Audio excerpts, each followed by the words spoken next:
Welcome to the Consulting Success Podcast. I'm your host, Michael Zapersky. In this podcast, we'll dive deep into the world of elite consultants, where you'll learn the strategies, tactics, and mindset to grow a highly profitable and successful consulting business.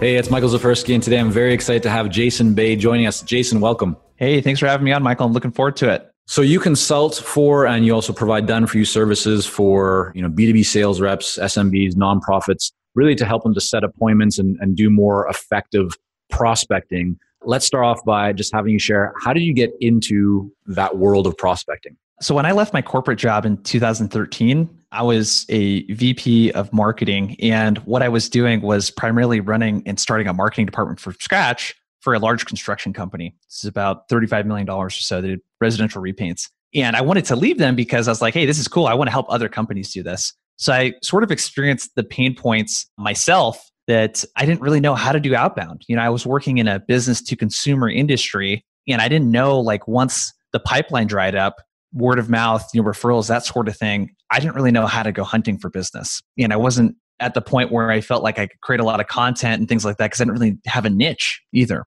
So I really experienced a lot of those pain points myself, and I found all the resources out there were geared towards people at the time that wanted to break into enterprise and do these like really large scale like outbound campaigns. So I sort of learned just through trial and error and honestly doing it the wrong way by sending out those really crappy spam blast emails and people responding and getting really angry and getting blacklisted my domain and that sort of thing. And I started to really pick it up when I just started looking at, well, hey, what are the people that are actually doing this? And like, what if I kind of talk to some people that are doing inside sales and sending stuff and what they're doing. And just over time, I found out how to do this successfully. And I got my first clients as a consultant before we started Blissful Prospecting. And they're like, hey, you reached out to me with this email. Like, can you do this for us? I was like, kind of had a light bulb go off at that point.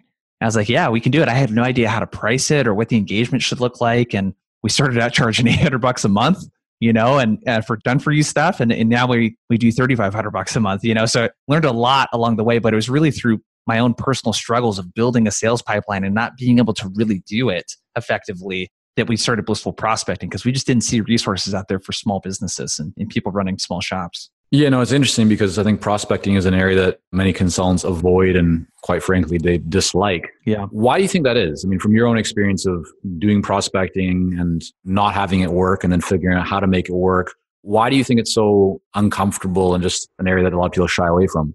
Well, I think there's two things. I think one, there may be a misunderstanding of like how to go about it correctly. Mm-hmm. Like when I was working for that construction company, when I started out with them, I started as a freshman in college and I was doing sales. So I went door to door. And when I started the marketing department, we started an inside sales department, so a call center, and they were doing outbound cold calling. And with consumers, it's rough. So I thought that that's what you're supposed to do with B2B. I thought outbound was you just freaking pick up the phone or you go door to door, right?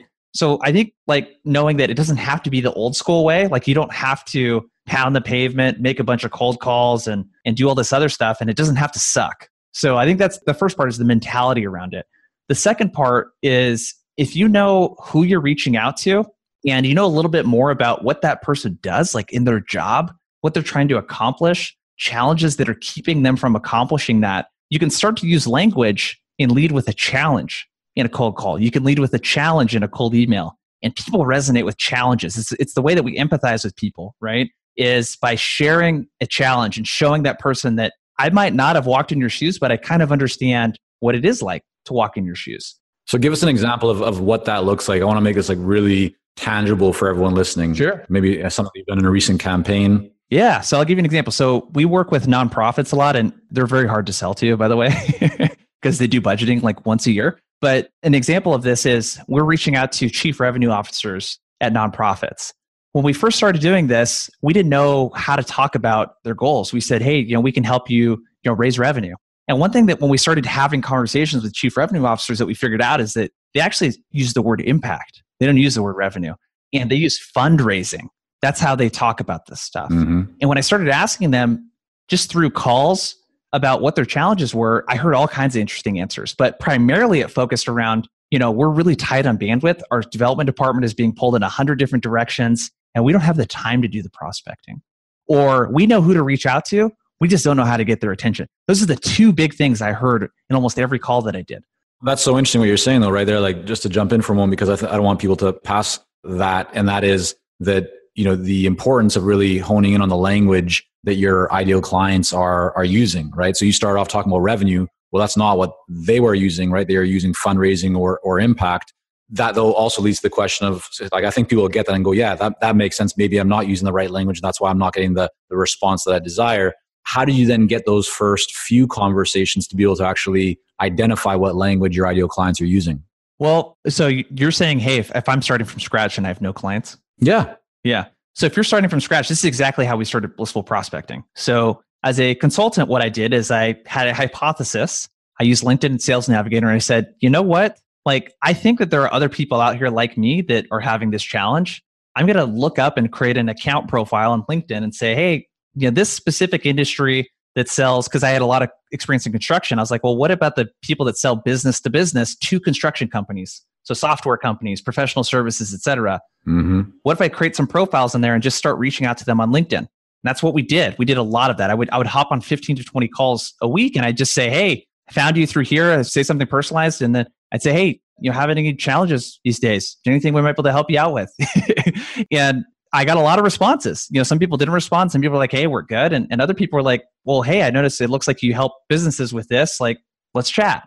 And I didn't have anything to lead with outside of, I had a website at jasonbay.com that shared a little bit about what we did. I didn't have any case studies or any services even. I just wanted to learn about the challenges. That's what I led with. Hey, I want to learn a little bit more about your challenges and see if I might be able to help you out here. And when I would get on the phone, I just would ask them like, hey, what are your biggest challenges in this area? And just keep really close track of how they talk about it. And were you leveraging your past experience in that kind of early job outside of university? Like that's what you did. You were kind of running a marketing department. Is that the leverage that you used to be able to contact them and say, hey, maybe I can also help you with this? Or were you using something else? That's a really great question, man. So what I did was I was very fortunate to leave my employer on good graces, and they became my first case study. Mm-hmm. So even though they were a B2C company and not B2B, it was still a case study I could have on the website. It's still testimony. And I had done freelance work before too, like building Weebly websites or doing some lead gen for people. So I had a few things on the website, but I thought really hard about, hey, how can I, in one or two sentences, we help, this type of business with solve this type of problem. Like, how could I come up with something that they might relate with and then have a few testimonies and case studies to show people I know what the heck I'm doing? And that was it. That was all I had on the website. So to answer your question, yeah, I did leverage past experience and used my ex-employer as the first case study. Yeah, I think that's so important. Like, so you have these hypotheses, right? These assumptions. And now what you go and do is you go and you validate them to ensure that they're correct. And you might find that sometimes they're right, other times they're not. But then what you're learning in those conversations is what those who you want to serve actually care about. And then you're able to take that knowledge, right, and those learnings and apply it to your marketing, to your LinkedIn profile, your website, right? Everything else that you're doing with your messaging. And now the next round of people that you reach out to, it's going to be even more effective.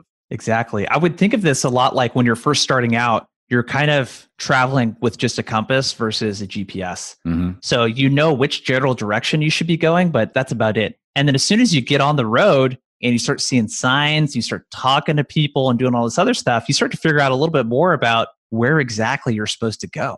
And that happens over time and through conversations. Right. And so even with people who do have clients, maybe they've been in the business for quite some time, but they want to get their marketing to that next level and they want to start really building a pipeline of business and opportunities, right? Maybe most of their businesses just come through referrals and their network. And now they're kind of realizing like, yeah, I need to up my prospecting game a little bit. I need to commit more to marketing. And maybe they don't necessarily know what their ideal clients care most about in terms of their language. Like they're wondering, is my messaging as effective as it could be? Would you suggest that they take the same approach to going out and just this time going and talk to their existing clients? Or is there something else that they could be doing to kind of validate their assumptions around their messaging to have a message that they can then use in their marketing to new prospective clients? Yeah, you definitely want to go after existing clients.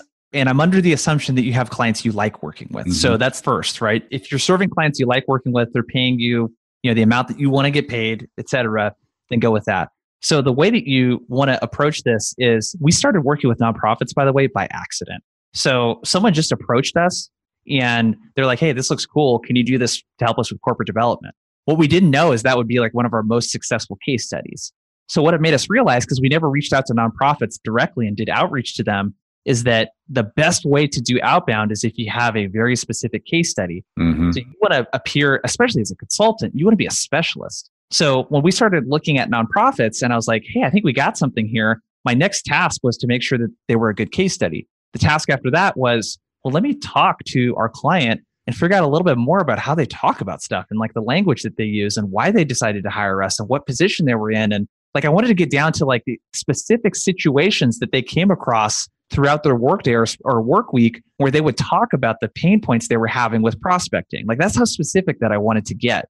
And through that, that's where we learned all the language and all the specific things to approach other nonprofits. So yeah, definitely start with your existing clients and create a profile from that.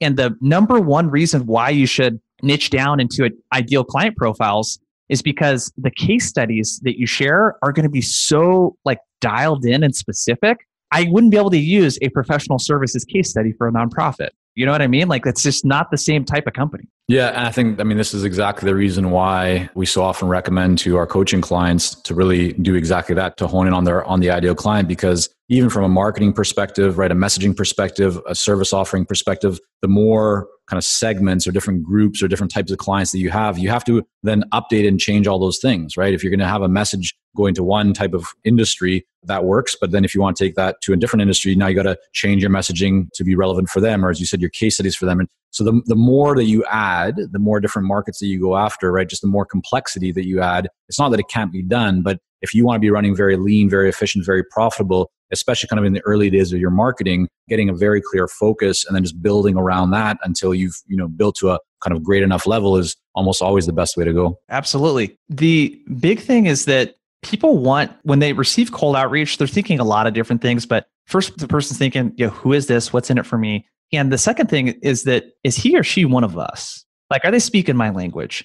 And if you just are really generic, you need to have a huge budget for marketing and sales if you want to be generic. Yep. Because you're going to have to pay a lot of money to get attention and get in front of a lot of people. But no one hires a consultant really, I don't think, that's not looking for a specialist. Well, yeah, typically their organization is already filled with generalists, right? And so if they had the answer already there, or if they knew the answer, they had the resources, then they wouldn't need the consultant. So let's now get into some best practices when it comes to prospecting, because I know you're a believer in omni-channel. And I really, when we talk about omni-channel, so not just only doing email, but also looking at how does email play with video and how does it play with maybe a phone call or LinkedIn and all these other different types of kind of mediums. But it'd be great if maybe you could share an example of an effective campaign. Like, what does it look like for you? What are some of the best practices that you're using in your own business and also with clients right now from a kind of a campaign structure? If they were kind of like outline it for us, what does it look like? What does it include? Yeah, definitely. So we call these, you're going to hear this called the sales cadence. And essentially that's just a fancy word for a sequence of activities to get a prospect's attention.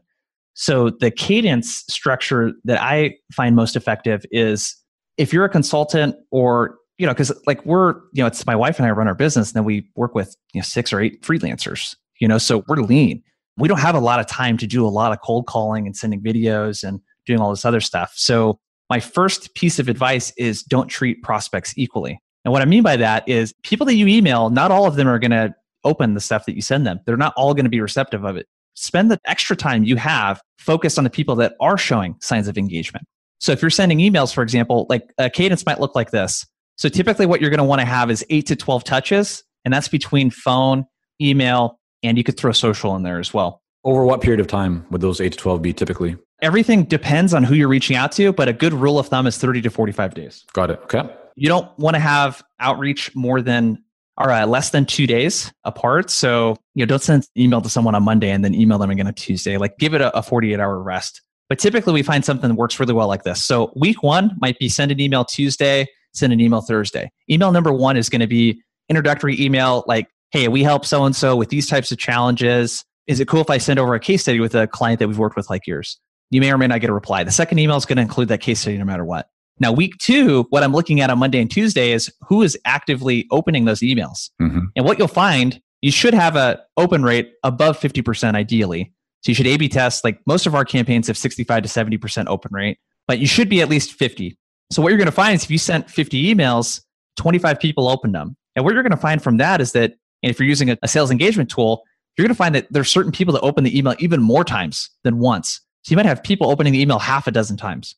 And what we find is the extra effort is best spent on those people. So I have an email campaign going with 6 to 8 emails and it's going to keep going, but I'm going to call people on Monday or Tuesday or send personal one-on-one videos to them or hit them up on social if they're engaging with the emails that I'm sending them. So just to break this down, you're kind of really applying like the 80-20 principle where you send out 50 emails, okay, 25% of or 25 people open them, right? That's the 50%. Then within that, maybe there's 10 people who are opening them multiple times. You're going to start your week 2 outreach, which is now kind of follow up to those 10 people. And so you're going to do maybe a more personal video or just spend a bit more time engaging and following up with those 10 people as opposed to going after the other 40. Exactly. Would you ignore the other 40 or would you just make them kind of a stage 2 and start with the first 10? Once you've done that, then move to the other 40? Whatever you have time for. So it depends on how busy you are. So if you're like, hey, I only have time to do 2 1-hour blocks of calls and videos per week, well,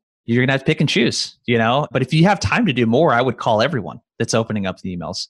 So another thing that I want to share though, because we had a theory that when we looked at the appointments that we were setting, that there would be a correlation between how many times the person opened up the emails, and there actually wasn't. So we thought that the appointments we set would have like really like a high number of opens. And like we had people seriously open up emails 50 times over the course of emailing them over 30, 45 days. And there wasn't a direct correlation there. Where there was a direct correlation was in the timing of sending that video or making the call. So ideally... Meaning what specifically when you say timing? So ideally, once you create a trigger in your sales engagement platform, so let's say you're using Mixmax, you can create a trigger that says, when someone opens an email 3 times or 4 times, I want it to create a task for me to call them. So ideally, when you send that second email on Thursday, you might like leave some space open in your calendar later to start making calls with people that are engaging with your emails. Now, this isn't ideal for everyone because it's going to require you to keep your schedule a little flexible. So just to confirm what you're saying there, so it's clear for everyone, you're really saying that after you send that second or third email, whatever it is, if someone has opened it, right, engaged with that email, then you would set up your system to be notified. And then ideally, as soon as they open it, you're getting a notification saying, hey, this person just opened your second or third email, whatever it is. That's when you pick up the phone and call them. Exactly. And the chances of you getting a hold of that person are much higher. And it's not really a cold call at that point because the call is going to be, hey, Michael, this is Jason Bay with Blissful Prospecting. Does that like ring a bell? You'd be like, yeah, I think so. You sent me emails. Or they might say no. But a lot of the times, if you're just calling people that open the email a lot, they actually kind of know a little bit who you are. They might not have looked at your website or anything, but it becomes a warmer call. Now, what do you say to the clients that you work with who, you're doing this for? You're actually the done for you services. So you're sending the emails for them. And then all of a sudden they get this notification that says, okay, pick up the phone and call this person. And their hesitation is, yeah, but I don't want to bother them. They're busy. I don't know exactly what to say. And isn't it too pushy? And I'm not that kind of person. What's your response to those people? Well, my response is that if you're too afraid to bug someone, you're never going to set up appointments when you do outbound because everything you do is bugging that person. So it's interruption-based marketing. So even like a lot of like ads and things are interrupting people's days. So I think you got to get yourself around the mentality that, hey, you are interrupting a person's day, but there's a lot of benefits for people to take cold calls and cold emails. Like a lot of actually, organizations make their higher ups, not them directly respond to the cold emails, but have their assistants go through it because they don't want to miss out on opportunities. So new tools that are coming out, et cetera. So a lot of prospects that you're reaching out to, I would say the majority of them are pretty open just based on our experience to receiving this type of outreach. That doesn't mean that a quarter of them are not going to be responsive, but you got to wrap your head around the fact that you have something valuable to offer them. And most of the prospects you're reaching out to actually do want to hear about things that are valuable to them. Yeah, I think that's the most important part in my mind. In my observation, it's when you shift your mindset to not focus on interruption or annoyance or sales or anything. It just comes down to, listen, if there's someone that has a problem or they're working towards, some kind of goal or destination, but they can't get there because they're stuck, right? There's a challenge and you have the ability to help them. You have the capacity to add value to their lives, to their business, to, leave them better off than they are right now. Then if you really care, if you really are committed to serve, then you have the responsibility and truly the commitment. You should have the commitment to engage with them, because if you don't, then you're not going to be on their radar, right? You'll remain invisible. And so the goal is to go from invisible to becoming visible. And I think that ties in, Jason, exactly to like why your experience that people don't actually mind when you send them a cold email or pick up the phone and give them a call, is because it's all about if it's relevant. If I have a really bad toothache and I'm just like searching for some medicine and I don't have it, I'm just, like a lot of pain, and all of a sudden someone calls me and says, hey, by any chance, are you having a toothache right now? Because I found something, if I did this, it got rid of it. Well, great. Like, call me anytime when I have a toothache, because you're helping to relieve a problem that I have. While we work with a lot of seasoned and experienced consultants here at Consulting Success, I'm often contacted by new early stage consultants. Invariably, the question I'm asked is, what are the steps I should take to become a successful consultant and grow my consulting business to my first 6 figures per year? Well, I'm excited to announce that we've opened the doors for our Momentum program. This is our most popular program for early stage consultants, and it has helped almost 1,000 consultants to start, run, and grow successful consulting businesses. It gives you the step-by-step plan to help you with your messaging, your fees, and pricing strategies, how to win more proposals, how to go to market more effectively, developing a marketing system to generate leads consistently, and so much more. And right now, until September the 19th, you can sign up for Momentum and get 50% off the regular price by going to consultingsuccess.com/audio. That's consultingsuccess.com/audio, AUDIO. Only 100 spots are available to join Momentum and get 50% off. This deal is only available until September the 19th or until all 100 spots are gone. We won't be opening up new spots in this program for several months, so don't wait. Go to consultingsuccess.com/audio. That's consultingsuccess.com/audio, AUDIO.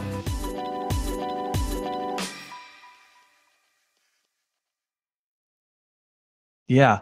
And to go along with that example, because a lot of times the people reaching out to are not having a pain point quite that strong, but it might be right before it. So it's like, if I was reaching out to someone like that, it might sound like something like, hey, do you ever get like a sensitive tooth, like maybe in the right of your mouth or the left side of your mouth, and it keeps you from like chewing food on that side? It's just like really annoying. And like one side of your mouth is like, kind of getting a little tore up. Like that kind of challenge, you can kind of tease something out that's a little less extreme. Let's do an example, because I've taken us onto this like tooth pain image that everyone's probably going like, Michael, that's not relevant to us. So share maybe a more relevant example, because I think it's important what you're talking about, where you're not reaching out and using messaging necessarily on the current pain point that is like the end goal or issue. It's what they're starting to think about, because most people that you reach out to aren't necessarily ready to buy right now or at this exact moment. So what kind of messaging, give us an example maybe of what like the end core pain is, and then what would you use in your messaging to set up an appointment? Yeah, this is really great that we're doing this, because I think it's the stats like 2 or 3% of people or something like that are ready to buy at any given time. Correct. Yep. So an example of this would be like if I'm reaching out to a sales manager to sell like our prospecting training to, and a big pain point they might have is like they have to fire reps because they're not hitting quota, or they have to lay off people because the expenses are way too high and they're not hitting quota. Like that's a very extreme thing to say in an email. I just would never say that. So what I would say, and what we have said that works really well, and this is because I've heard them say this, is the email would sound something like, hey, Michael, a lot of sales managers have been telling us that one of their biggest frustrations is walking out onto the sales floor and it's just kind of silent. They're not really hearing a lot of activity. And they're not really sure how to increase the level of activity per rep. Wasn't sure if that's a challenge that you're having right now, but we did work with a very similar client to yours. Is it cool if I send over a case study? Like that's how the email would sound.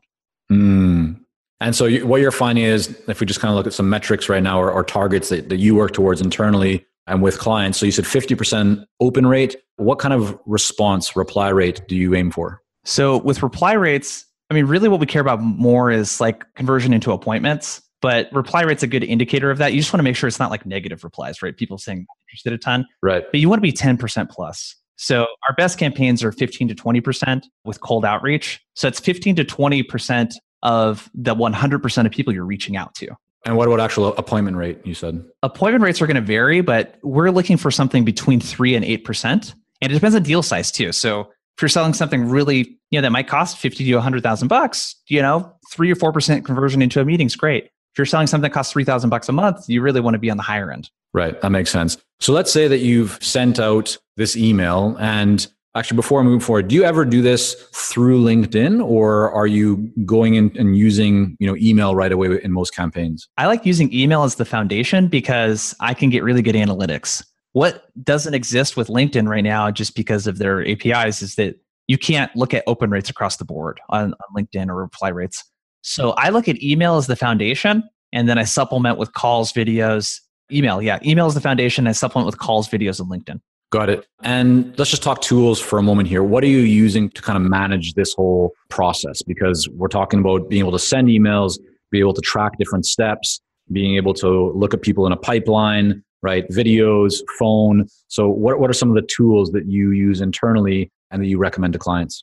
I love Mixmax. So Mixmax is a great tool because it works within Gmail. And what you can do is you can upload context and you create, they call it sequences, but it's a cadence. So you can say, hey, you can map out that 8 to 12 part cadence in advance. Right. So you send an email, you can say, hey, if he doesn't respond, I want to automatically send this email. If he doesn't respond to that, I want for it to create a task for me to call, etc. So I like Mixmax. It's going to help you keep track of all that stuff. The other tool that I like for data is a couple of them. So if you're like your list building, LinkedIn Sales Navigator in tandem with Lead IQ works really well. It's going to be a little bit more on the expensive side with those two tools together. It's about $150, $160 a month between those two tools. Between the two, okay. And does Lead IQ, I've heard the name before, but does that also provide you with phone numbers for people, or are you using a different service for that? Yeah. So that's why I love Lead IQ is they're going to have the most accurate and volume of direct dials. So you're going to get people's cell phones, and it might only be a third of the prospects, but everyone's got a company phone.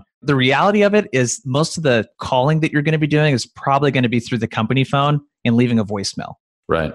And so you're just following up after that voicemail with another email or a LinkedIn message kind of referencing that voicemail. Exactly. Think of voicemails like retargeting ads. Mm-hmm. You don't do retargeting ads really for it is kind of the purpose, I guess, for people to click on it, but really it's just them seeing your ads in a lot of different places. So low click-through is not a bad thing with retargeting. It's the same thing with voicemail. Don't expect them to call you back, but like they're definitely either listening to it or reading it, a transcription of it in their email. Right.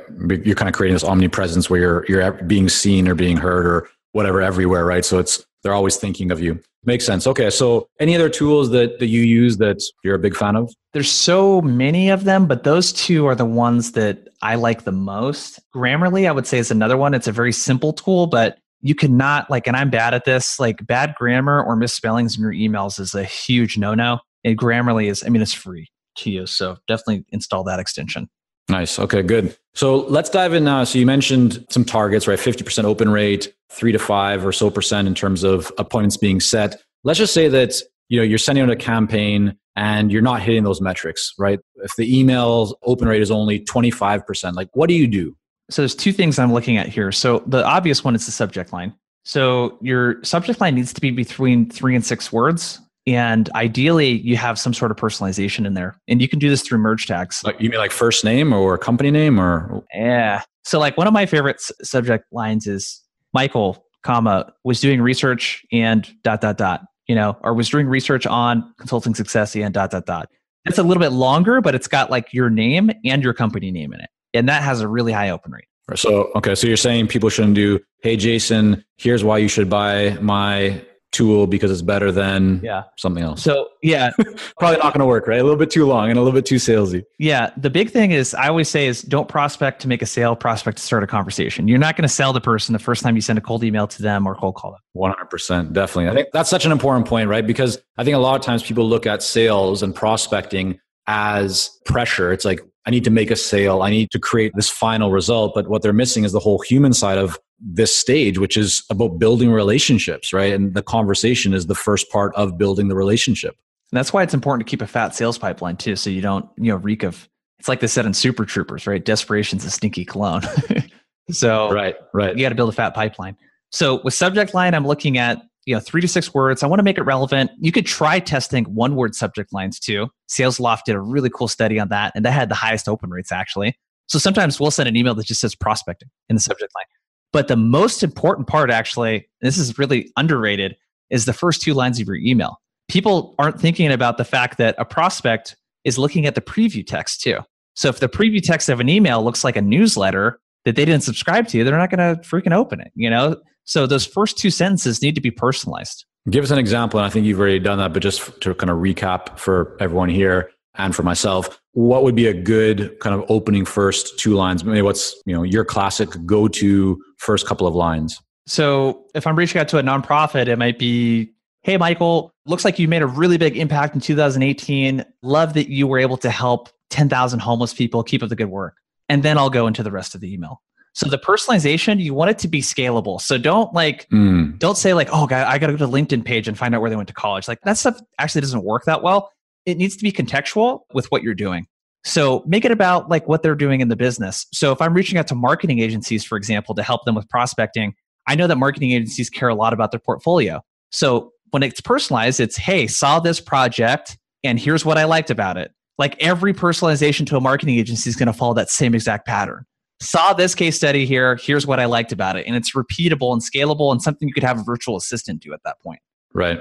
Makes sense. I like that. Good. Okay. So that's what people should be looking out for. I think another common question that people have, or at least wonder about when they're thinking about prospecting and doing outreach, is how soon should you be actually asking for the appointment, right? How much value do you try and deliver? How much do you just focus on like building that relationship before actually asking for an appointment?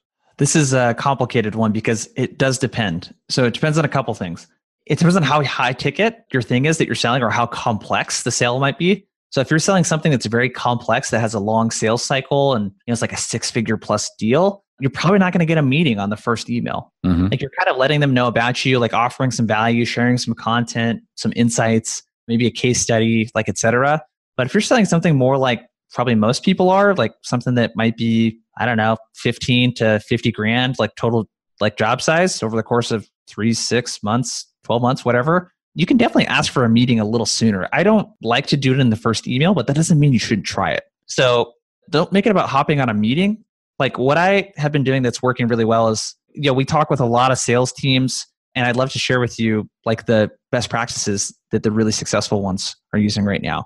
Do you want to hop on a call? I'd love to share some ideas with you and talk about how we might be able to help you. Like something like that is. And are you doing that in the first email? Or are you doing that after you send an email saying that you have a case study, and then once they respond to that, are you doing that in the first email? We aren't doing that in the first email for our outreach, but for some of our clients, we do it in the first email. And do you find it works well, or? Yeah, it depends. Like I would test both versions. You can't go wrong by trying to send something valuable first. Like you really can't. I think, what we're getting to here is such an important point, which is, and I'm glad that you're just pushing back on it and saying like, yeah, you have to test it, right? So I'm trying to push you to get like the best answer for everyone. But the reality is you're pushing back and say, well, Michael, it depends. But that's the truth, because it does depend, right? Any experienced marketer knows that it's all about testing. And we've seen this, over the years of all the different businesses that we've been involved in, that oftentimes something that we think is going to work, when we actually try it, it doesn't.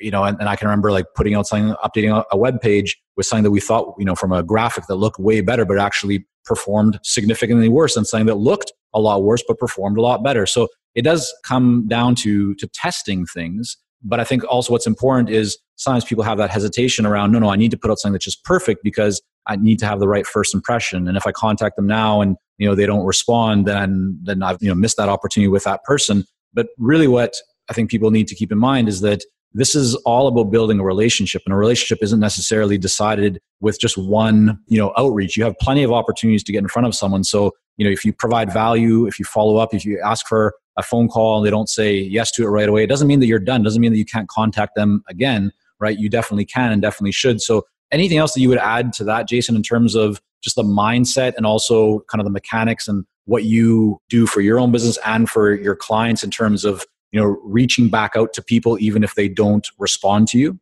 Yeah. I mean, I think it comes back to what Albert Einstein said, right? The definition of insanity is doing the same thing over and over again, expecting a different result. What you did first didn't work. Like try something different. So if you send a bunch of emails to someone and they didn't open it, like stop sending emails to them, try calling them, try engaging them on social, send a video.